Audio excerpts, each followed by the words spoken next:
जब उम्मीदें टूटने लगे, कोई रास्ता दिखाई ना दे, तो एक बार भगवत गीता की शरण जरूर ले लेना। आप वापस नहीं जा सकते हैं और शुरुआत को नहीं बदल सकते हैं, लेकिन आप जहां हैं वहीं से शुरू कर सकते हैं और अंत को अवश्य बदल सकते हैं। परिवार और समाज दोनों ही बर्बाद होने लगते हैं जब समझदार मौन और नासमझ बोलने लगते हैं। जो दान बिना सत्कार के कुपात्र को दिया जाता है वह तमस दान कहलाता है। अपने परम भक्तों जो हमेशा मेरा स्मरण या एक चित्त मन से मेरा पूजन करते हैं, मैं व्यक्तिगत रूप से उनके कल्याण का उत्तरदायित्व लेता हूँ। बुराई बड़ी हो या छोटी हमेशा विनाश का कारण बनती है, क्योंकि नाव में छेद छोटा हो या बड़ा नाव को डुबा ही देता है। जो अच्छा लगे उसे ग्रहण करो और जो बुरा लगे उसका त्याग, फिर चाहे वह विचार हो, कर्म हो या मनुष्य। जो व्यक्ति स्पष्ट और सीधी बात करता है उसकी वाणी कठोर जरूर होती है, लेकिन वह कभी किसी के साथ छल नहीं करता। विपत्ति में धैर्य, वैभव में दया और संकट में सहनशीलता ही श्रेष्ठ व्यक्तियों के लक्षण हैं। उस दिन हमारी सारी परेशानियां खत्म हो जाएंगी जिस दिन हमें यकीन हो जाएगा कि हमारा सारा काम ईश्वर की मर्जी से होता है।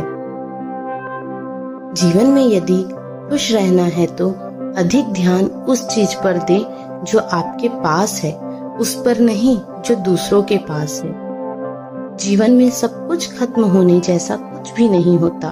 हमेशा एक नई शुरुआत हमारा इंतजार कर रही होती है। जब भी विनाश होने का प्रारंभ होता है, शुरुआत वाणी के संयम खोने से होती है। मेरा तेरा, छोटा बड़ा, अपना पराया मन से मिटा दो, फिर सब तुम्हारा है और तुम सबके हो। जो हुआ वह अच्छा हुआ, जो हो रहा है वह अच्छा हो रहा है, जो होगा वो भी अच्छा ही होगा। अगर साफ नियत से मांगा जाए तो ईश्वर नसीब से बढ़कर देता है। किसी भी व्यक्ति को अच्छे से जाने बिना दूसरों की बातें सुनकर उसके प्रति कोई धारणा बना लेना मूर्खता है। प्रेम शरीर या सुंदरता को देखकर नहीं होता है, प्रेम हृदय से होता है। जहाँ दो हृदय मिल जाए वहीं प्रेम जन्म लेता है। दो प्रकार के व्यक्ति इस संसार में स्वर्ग से भी ऊपर स्थित होते हैं। एक वो जो शक्तिशाली होकर भी क्षमा कर देते हैं, और दूसरे वो जो दरिद्र होकर भी कुछ दान करते हैं। जो आपका है वो आपको मिलकर ही रहेगा, फिर चाहे उसे छीनने के लिए पूरी कायनात एक हो जाए। क्रोध आने पर चिल्लाने के लिए ताकत नहीं चाहिए, मगर क्रोध आने पर चुप रहने के लिए खूब ताकत चाहिए होती है। जब परिवार के सदस्य अप्रिय लगने लगे और पराये अपने लगने लगे, तो समझ लीजिए विनाश का समय आरंभ हो गया है। अकेले रहना तुम्हें यह भी सिखाता है कि वास्तव में तुम्हारे पास स्वयं के अलावा कुछ भी नहीं।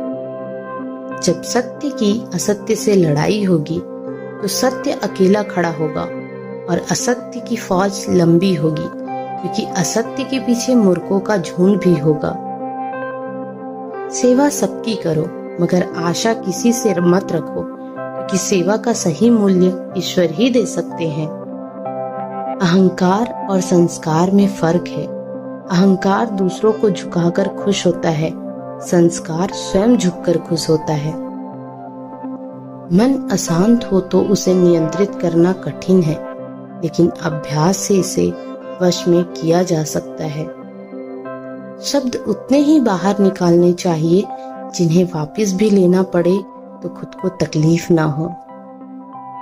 हे अर्जुन, स्वर्ग प्राप्त करने और वहां कई वर्षों तक वास करने के पश्चात एक असफल योगी का पुनः एक पवित्र और समृद्ध कुटुंब में जन्म होता है। उदय किसी का भी अचानक नहीं होता। सूर्य भी धीरे धीरे निकलता है और ऊपर उठता है। धैर्य और तपस्या जिसमें है वही संसार को प्रकाशित कर सकता है। हे अर्जुन, जो कोई भी जिस किसी भी देवता की पूजा पूरे विश्वास के साथ करने की इच्छा रखता है, तब मैं उसका विश्वास उसी देवता में दृढ़ कर देता हूँ।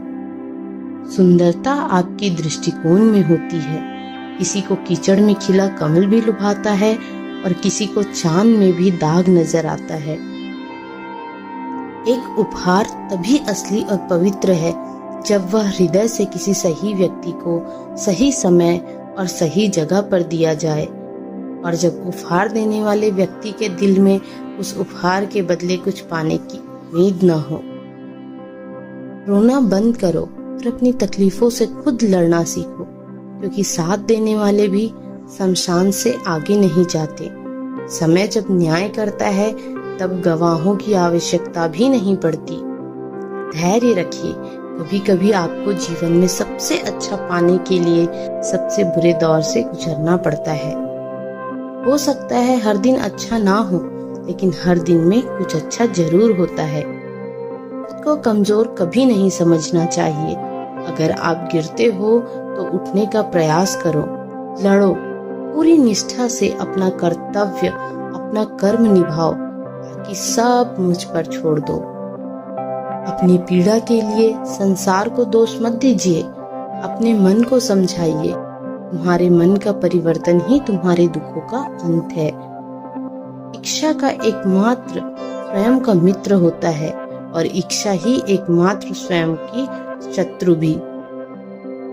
अपनी इच्छा शक्ति के माध्यम से अपने आप को नई आकृति प्रदान करें। कभी भी स्वयं को अपनी आत्म इच्छा से अपमानित न करें। वक्त कभी भी एक जैसा नहीं रहता है। उन्हें भी रोना पड़ता है जो बेवजह दूसरों को रुलाते हैं। हमारा खुद पर विश्वास होना बहुत ही जरूरी है, क्योंकि हम अपने रास्ते पर खुद चलते हैं। आपका विश्वास एक पर्वत को भी खिसका सकता है, लेकिन आपके मन का संदेह दूसरा पर्वत खड़ा कर सकता है। जैसे जल में तैरती नाव को तूफान उसे अपने लक्ष्य से दूर ले जाता है, ठीक वैसे ही इंद्रिय सुख मनुष्य को गलत रास्ते की ओर ले जाता है। आत्मा पुराने शरीर को वैसे ही छोड़ देती है जैसे मनुष्य पुराने कपड़ों को उतार कर नए कपड़े धारण कर लेता है। मनुष्य को अपने कर्मों के संभावित परिणामों से प्राप्त होने वाली विजय या पराजय, लाभ या हानि, प्रसन्नता या दुख इत्यादि के बारे में सोचकर चिंता से ग्रसित नहीं होना चाहिए। वक्त से पहले मिली चीजें अपना मूल्य खो देती हैं और वक्त के बाद मिली चीजें अपना महत्व। जो लोग बुद्धि को छोड़कर भावनाओं में बह जाते हैं, उन्हें हर कोई मूर्ख बना सकता है। सिर्फ दुनिया के सामने जीतने वाला ही विजेता नहीं होता, बल्कि किन रिश्तों के सामने कब और कहां पर हारना है यह जानने वाला भी विजेता होता है। हे अर्जुन, व्यक्ति जो चाहे बन सकता है यदि वह विश्वास के साथ इच्छित वस्तु पर लगातार चिंतन करे। जो मन को नियंत्रित नहीं करते हैं, उनके लिए वह शत्रु के समान कार्य करता है। जब कोई हाथ और साथ दोनों ही छोड़ देता है, तब कुदरत कोई ना कोई उंगली पकड़ने वाला भेज ही देता है। उन्हीं का नाम कान्हा है। कोई कुछ भी कहे, बस अपने आप को शांत रखो, क्योंकि सूरज कितना भी तेज क्यों न हो, समुद्र सूखता नहीं है। मुश्किलें केवल बेहतरीन लोगों के हिस्से में ही आती है, क्योंकि वही लोग उसे बेहतरीन तरीके से अंजाम देने की काबिलियत रखते हैं। प्रेरणा का सबसे बड़ा स्रोत आपके अपने विचार हैं, इसलिए बड़ा सोचें और खुद को जीतने के लिए हमेशा प्रेरित करें। संसार में परेशानी देने वाले की हस्ती कितनी भी बड़ी क्यों ना हो, पर भगवान की कृपा दृष्टि से बड़ी कभी नहीं हो सकती। जीवन में कुछ भी स्थायी नहीं है, इसलिए स्वयं को अधिक तनावग्रस्त ना करें, क्योंकि परिस्थितियां चाहे कितनी भी खराब क्यों ना हो, बदलेंगी जरूर। नकारात्मक विचारों का आना तय है, परंतु यह आप पर निर्भर करता है कि आप उन्हें कितना महत्व देते हैं। जिसने मन को जीत लिया है, उसके लिए मन सर्वश्रेष्ठ मित्र है, किंतु जो ऐसा नहीं कर पाया उसके लिए उसका मन उसके सबसे बड़ा शत्रु बन जाता है। मनुष्य अपने विश्वास से निर्मित होता है, जैसा वो विश्वास करता है वैसा वो बन जाता है। जीवन में कभी किसी से अपनी तुलना मत कीजिए, आप जैसे हैं सर्वश्रेष्ठ हैं। सबसे समझदार और स्थिर बुद्धि वाला व्यक्ति वही है जो सफलता मिलने पर अहंकार में नहीं आता और विफल होने पर गम में नहीं डूब जाता। प्रशंसा हो रही हो तो ज्यादा सावधान रहने की जरूरत है। आपकी हार और जीत आपकी सोच पर निर्भर करती है, इसलिए मान लो तो हार ही होगी और ठान लो तो जीत ही होगी। निंदा से घबराकर अपने लक्ष्य को कभी न छोड़ें, क्योंकि लक्ष्य मिलते ही निंदा करने वालों की राय बदल जाती है। जो जितना अधिक शांत होता है वो उतनी ही गहराई से अपनी बुद्धि का प्रयोग कर सकता है। जरूरी नहीं हर बार आपके शब्दों को सही समझा जाए, इसलिए कभी कभी चुप रहना ही ज्यादा बेहतर होता है। गलतियां ढूंढना गलत नहीं है, बस शुरुआत खुद से होनी चाहिए। समस्या इतनी ताकतवर नहीं होती जितना कि हम उन्हें मान लेते हैं। कभी सुना है कि अंधेरे ने सुबह को होने ही नहीं दिया। यदि आप अपनी गलतियों से कुछ सीखते हो तो गलतियां सीढ़ियां हैं, और नहीं सीखते हैं तो गलतियां सागर है। निर्णय आपका है, चढ़ना है या डूबना है। जो मनुष्य मेरा स्मरण करने में अपना मन निरंतर लगाए रखता है एवं शांत भाव से मेरा ध्यान करता है, वो मुझे अवश्य ही प्राप्त करता है। श्री कृष्ण जी कह रहे हैं कि जो व्यक्ति सच्चे मन से ईश्वर की पूजा करता है, ध्यान लगाता है, उनका स्मरण करता है, ईश्वर उसे अवश्य ही प्राप्त होते हैं एवं उन्हें इसका फल भी जरूर मिलता है। मन शरीर का हिस्सा है। सुख दुख का एहसास करना आत्मा का नहीं, शरीर का काम है। भगवान श्री कृष्ण बतलाते हैं कि आत्मा अमर है, उसे सुख और दुख का एहसास नहीं होता है, बल्कि मन जो कि शरीर का हिस्सा है उसे यह एहसास रहता है। अपना दर्द कान्हा से बांट लिया करो, फिर दर्द जाने, दवा जाने और कान्हा जाने। अगर आप किसी तरह की परेशानी से गुजर रहे हैं तो अपने दुख ईश्वर के साथ बांटने से आपका मन काफी हल्का हो जाता है एवं आप अच्छा महसूस करते हैं। श्री कृष्ण जी के अनुसार जीवन मरण तो इस संसार का नियम है। ऐसे में हमें किसी के जन्म लेने या मरने से शोक नहीं मनाना चाहिए एवं उसके लिए ज्यादा दुखी नहीं होना चाहिए। हमें इस बात को समझना चाहिए कि मन इस शरीर का एक हिस्सा है जो कि सुख और दुख का एहसास कर सकता है, परंतु यह काम आत्मा का नहीं है। एक व्यक्ति जब किसी सच्चे मार्ग पर चलता है तो उसे काफी कठिनाइयों का सामना करना पड़ता है, और दुनिया वाले चाहे जो भी कहें, हमें ईश्वर पर भरोसा करके आगे बढ़ते रहना चाहिए।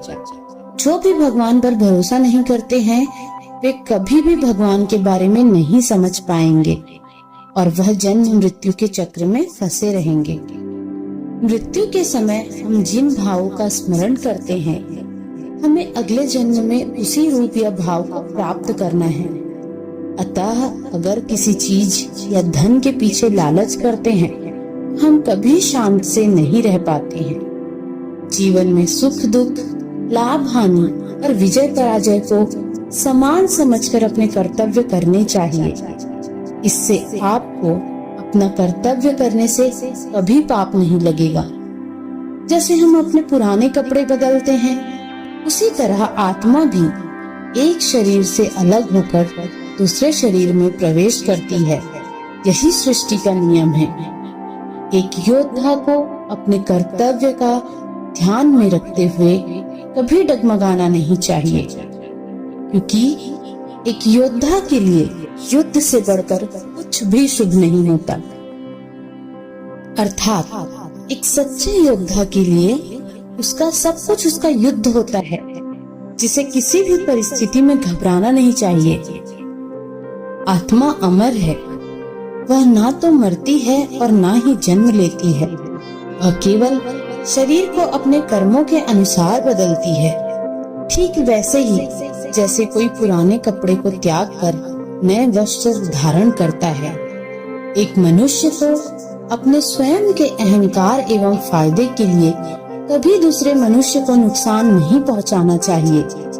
इसका अर्थ है हमें कभी भी अपनी दौलत या अपने शोहरत पर घमंड करके दूसरों को नीचा नहीं दिखाना चाहिए और ना ही किसी को नुकसान पहुंचाना चाहिए। जिस मनुष्य का मन दुख से विचलित नहीं होता है, जो सुख की लालसा नहीं करता है और जो राग, भय और क्रोध से पूरी तरह मुक्त है, उसे स्थिर बुद्धि का प्रबुद्ध संत कहा जाता है। भावार्थ है हमें अपने आप को संयम बनाना चाहिए और साथ ही लालच से दूर रहना चाहिए। जो मनुष्य अपने इंद्रियों को शांत और स्थिर रखता है वह एक बुद्धिमान मनुष्य है। आप उनके लिए शोक क्यों करते हैं जो दुख के योग्य ही नहीं है? क्योंकि एक बुद्धिमान व्यक्ति न तो किसी जीवित के लिए शोक करता है और न ही किसी मृत के लिए। श्री कृष्ण जी कहते हैं जब कोई व्यक्ति मर जाता है तो उसके बाद हम उनके लिए जो शोक मनाते हैं वो तो उसका भाग नहीं होता है। फिर ऐसे में हम उनके लिए क्यों शोक मनाएं? एक सच्चा मनुष्य कभी किसी के मरने पर दुखी नहीं होता। जो यह समझता है कि आत्मा मरती है वो अज्ञानी है, क्योंकि आत्मा ना तो मरती है और ना ही उसे मारा जा सकता है। इसका अर्थ ये है कि आत्मा ना ही कभी मरती है ना ही कभी किसी को मारती है। ऐसे में अगर कोई ऐसा सोचता है तो वह मूर्ख है। बिना स्वार्थ के एवं बिना फल की लालसा के लिए किए गए सर्वोत्तम कार्य कर्म योग या सेवा कहलाता है। श्री कृष्ण जी कहते हैं बिना अपने फायदे के किसी की मदद करना या दान करना ही सच्ची सेवा कहलाती है। जिंदगी के इस रण में खुद ही कृष्ण खुद ही अर्जुन बनना पड़ता है। रोज अपना ही सारथी बनकर जीवन के महाभारत से लड़ना पड़ता है। इसका अर्थ है हमारे आम जीवन में कई कठिनाइयां आती है। ऐसे में हमें खुद ही उसका हल निकालना चाहिए एवं उससे निकलना चाहिए, क्योंकि आपकी हर छोटी बड़ी समस्या के लिए ईश्वर नहीं आ सकते। आपको अपना कार्य खुद ही करना पड़ेगा। आत्मा का अंतिम लक्ष्य परमात्मा में मिल जाना होता है। इसका अर्थ है इस जन्म मृत्यु के चक्र से निकलने का आत्मा का एक ही लक्ष्य होता है और वह है परमात्मा से जाकर मिल जाना। यदि भगवान आपको किसी बड़े लक्ष्य तक पहुंचाना चाहते होंगे तो हर दिन आपके जीवन में कोई न कोई बड़ी परेशानी जरूर आएगी, क्योंकि भगवान कठिन रास्तों पर चलवाने के बाद ही महान सफलता देते हैं। हमेशा हिम्मत रखिए, ये दिन जरूर गुजरेंगे। भगवद गीता में लिखा है मन अंधा होता है, इसके पास अपना कोई ज्ञान नहीं होता है।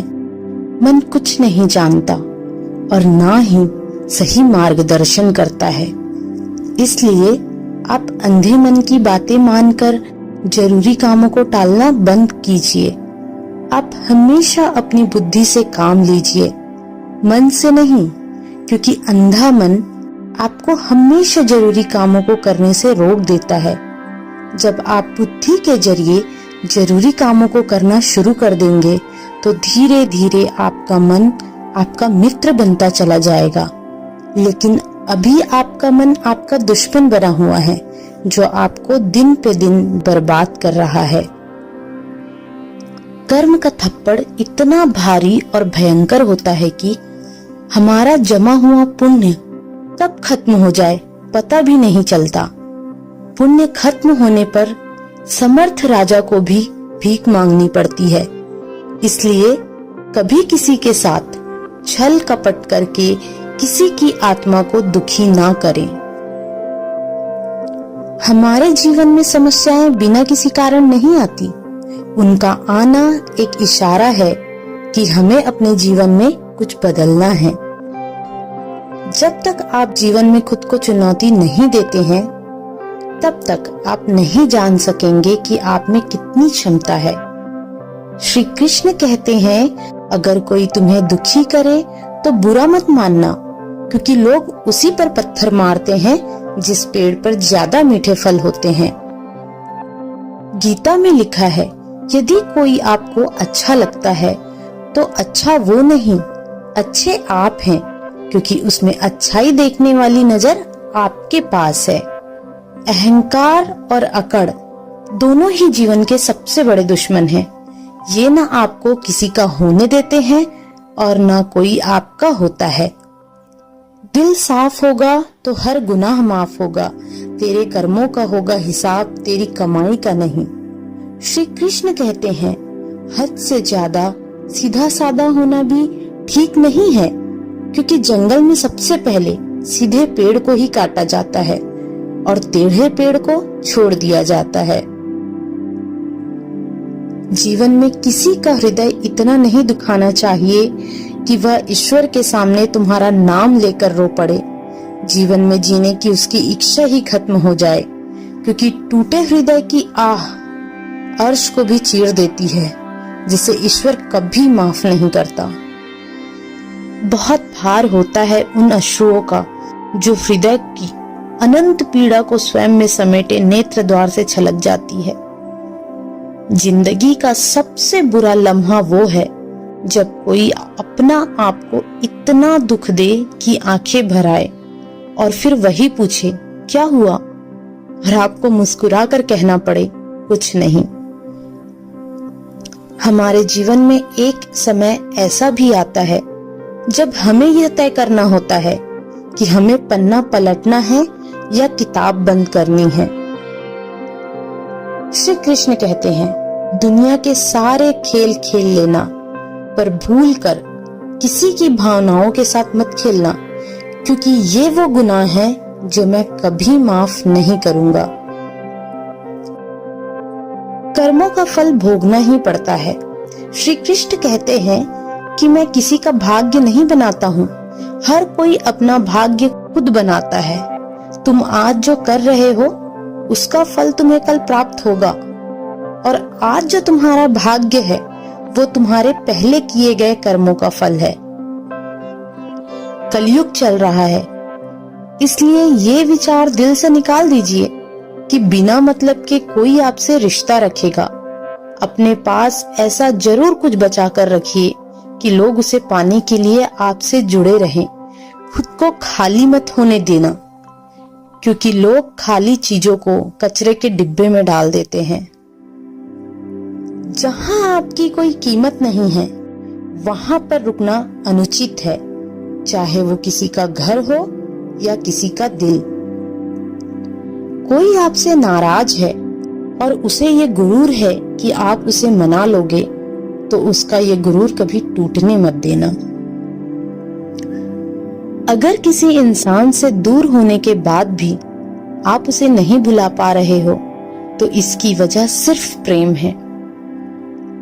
किसी के साथ गलत करके अपनी बारी का इंतजार जरूर करना, क्योंकि समय के पास हर किसी के कर्मों का हिसाब है।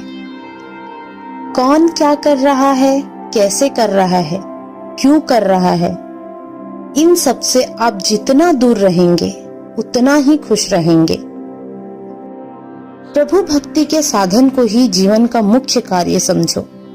शरीर से संसार में रहो, परंतु मन को निरंतर प्रभु के चरणों में रखो। भगवत गीता में लिखा है, इंसान के बर्बाद होने के 6 कारण हैं: नींद, गुस्सा, डर, थकान, आलस्य और काम टालने की आदत। परमात्मा का निरादर इस बात में नहीं है कि तुम मंदिर नहीं गए, बल्कि इस बात में है कि मंदिर जाकर भी तुम संसार की वस्तुएं मांगकर लौट आए, उसे नहीं मांगा जिसे मांगने से सब मांगे मिट जाती हैं। दूसरों को अपनी अच्छाई दिखाने की जरूरत नहीं है। खुद अच्छे रहो, दूसरों को अपने आप दिख जाएगा। केवल रक्त संबंध से कोई अपना नहीं होता। प्रेम, सहयोग, विश्वास और सम्मान ये सारे ऐसे भाव हैं जो परायों को भी अपना बना देती है। बारिश की बूंदें भले ही छोटी हों, लेकिन उनका लगातार बरसना बड़ी नदियों का बहाव बन जाता है। वैसे ही हमारे छोटे छोटे प्रयास भी जिंदगी में बड़ा परिवर्तन ला सकते हैं। आंखों में नींद है, सोना मत। अभी कुछ बड़ा करने का समय है, इसे खोना मत। गलती उसी से होती है जो मेहनत से काम करता है। निकम्मों की जिंदगी तो दूसरों की बुराई खोजने में ही खत्म हो जाती है। जिंदगी में एक ही नियम रखो, सीधा बोलो, सच बोलो और मुंह पर बोलो। जो अपने होंगे वो समझ जाएंगे और जो नाम के होंगे वो दूर हो जाएंगे। गाड़ी में अगर ब्रेक ना हो तो दुर्घटना निश्चित है। जीवन में अगर संस्कार और मर्यादा ना हो तो पतन निश्चित है। कलयुग में रिश्ते खेल बन जाएंगे। बिना स्वार्थ के कोई भी रिश्ता नहीं टिकेगा। सुबह एक दूसरे के साथ जीवन भर रिश्ता निभाने की सौगंध खाने वाले भी शाम तक एक दूसरे के खून के प्यासे हो जाएं, तो भी कोई आश्चर्य नहीं होगा। धर्म और ईश्वर मजबूरी में याद आएंगे। कलयुग का भगवान सिर्फ पैसा होगा। गुजरी हुई जिंदगी को कभी याद न कर। जो तकदीर में नहीं लिखा उसकी फरियाद न कर। जो होना है वो होकर ही रहेगा। तू कल की फिक्र में अपनी आज की हंसी बर्बाद न कर। हंस मरते हुए भी गाता है और मोर नाचते हुए भी रोता है। ये जिंदगी का फलसफा है मेरे दोस्त। दुखों वाली रात नींद नहीं आती और खुशी वाली रात कौन सोता है। कोई भी कारण हो, कोई भी बात हो, चिढ़ो मत, गुस्सा मत करो, जोर से मत बोलो, मन शांत रखो, विचार करो, फिर निर्णय लो। आवाज से आवाज नहीं मिटती, बल्कि चुप्पी से मिटती है। तकलीफ सिर्फ आपको होगी, दुख भी आपको ही होगा। मन शांत रखोगे तो सुख भी आप ही को मिलेगा। तुम्हारी सबसे बड़ी शक्ति तुम्हारा मन है। इसे तुम जहां लगाओगे वहीं सफलता पाओगे। तेरा मेरा करते एक दिन चले जाना है। जो भी कमाया यहीं रह जाना है। कर ले कुछ अच्छे कर्म, साथ यही तेरे जाना है। रोने से तो आंसू भी पराये हो जाते हैं, लेकिन मुस्कुराने से पराये भी अपने हो जाते हैं। मुझे वो रिश्ते पसंद हैं जिनमें मैं नहीं हम हो। इंसानियत दिल में होती है, हैसियत में नहीं। ऊपर वाला कर्म देखता है, वसीयत नहीं। श्री कृष्ण कहते हैं, स्वयं को ऐसा बनाओ कि जहां तुम हो वहां तुम्हें सब प्यार करे। जहां से तुम चले जाओ वहां तुम्हें सब याद करे। जहां तुम पहुंचने वाले हो वहां सब तुम्हारा इंतजार करे। मनुष्य का असली चरित्र तब सामने आता है जब वो नशे में होता है। फिर नशा चाहे धन का हो, पद का हो, रूप का हो या शराब का हो। गीता में लिखा है, मूर्खों को कभी भी भूलकर ज्ञान नहीं देना चाहिए। वो उनके लिए विष के समान कड़वा होता है। मनुष्य जब जन्म लेता है उसके पास सांसें तो होती है, परंतु उसके पास नाम नहीं होता। और जब मनुष्य की मृत्यु होती है उसके पास नाम तो होता है, परंतु सांसें नहीं होती। इसी सांसों और नाम के बीच की यात्रा को जिंदगी कहते हैं। ना किसी के अभाव में जियो, ना किसी के प्रभाव में जियो। यह जिंदगी है आपकी, अपने स्वभाव में जियो। श्री कृष्ण कौरवों की सभा में पांडवों के राजदूत बनकर गए। सभा के बाद दुर्योधन ने अभिमान से कहा, महाराज बड़ी तैयारी, आपके लिए भोजन बना है, चलकर ग्रहण करें। भगवान ने उत्तर दिया, भैया मैं तो नहीं खाऊंगा। दुर्योधन ने पूछा, क्यों नहीं खाएंगे? भगवान ने कहा, देखो दुर्योधन, भोजन करने के 3 कारण होते हैं, भूख के कारण, भय के कारण या प्रेम के कारण। भूख से मैं मरता नहीं, तुमसे किसी प्रकार से भयभीत मैं होता नहीं, जो भय के कारण मुझे भोजन करना पड़े, और प्रेम भाव तुम में है नहीं, इसलिए मैं यहाँ भोजन नहीं करूंगा। गीता में कहा गया है, जब सत्य की असत्य से लड़ाई होगी तो सत्य अकेला खड़ा होगा और असत्य की फौज लंबी होगी, क्योंकि असत्य के पीछे मूर्खों का झुंड भी होगा। इतना कमजोर मत बनो कि कोई आपको तोड़ सके, बल्कि इतना मजबूत बनो कि आपको तोड़ने वाला खुद ही टूट जाए। भगवान जानते हैं आपने किस चीज के लिए कितना सब्र किया है, और यकीन मानिए आपके सब्र के हर पल की कीमत अदा होगी। बस प्रभु पर विश्वास रखिए। जीवन से बड़ा कोई विद्यालय नहीं, कठिनाइयों से बढ़कर कोई परीक्षा नहीं, और समय से बड़ा कोई शिक्षक नहीं। व्यक्तित्व में थोड़ी सी कठोरता भी आवश्यक है। कभी कभी आपके अत्यधिक सरल स्वभाव और मीठे शब्दों को आपकी निर्बलता अथवा आपका ढोंग भी समझा जाता है। किसी व्यक्ति से अत्यधिक लगाव हानिकारक है, क्योंकि लगाव उम्मीद की ओर ले जाता है और उम्मीद दुख का कारण बनती है। एक तीर को पीछे खींचकर ही आगे छोड़ा जा सकता है। इसलिए जब जिंदगी आपको मुसीबतों के साथ पीछे खींच रही हो, तो समझ लेना आप बहुत आगे जाने वाले हैं। किसी को बहस से जीतने के बजाय मौन से पराजित करना चाहिए, क्योंकि जो आपके साथ सदा बहस करने के लिए तत्पर रहता है, वो आपके मौन को कभी भी सहन नहीं कर सकेगा।